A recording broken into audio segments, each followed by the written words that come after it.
Analyst Ming-Chi Kuo's predictions in early 2018 rang true. He suggested that along with updates to the iPhone X and a bigger version with an OLED screen, now known to be the iPhone XS and XS Max, Apple would launch a cheaper iPhone in September 2018.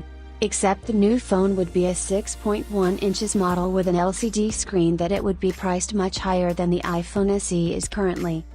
This is essentially what happened.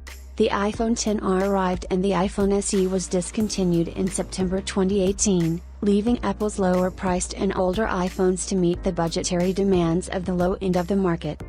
This is a typical strategy for Apple, to focus on making more money from the phones it does sell, with a higher amount of profit per device sold. This has always worked well for the company, and pleased its shareholders. Speaking of shareholders, Apple announced in its Q4 2018 financial call that it would no longer report per device sales, instead focusing on profit.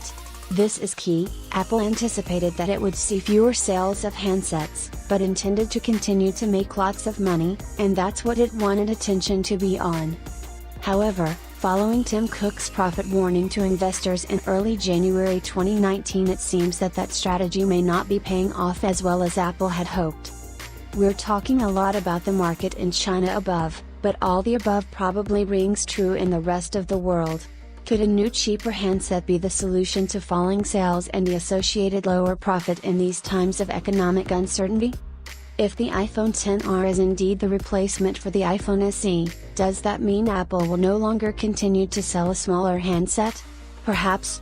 But before you rush off to look at smaller Android handsets, bear in mind that the iPhone XS squeezes a bigger screen into a smaller handset that's 143.6mm by 70.9mm, and is 7.7 meters thick, while the iPhone SE is still a small 123.8mm by 58.6mm and 7.6mm thick.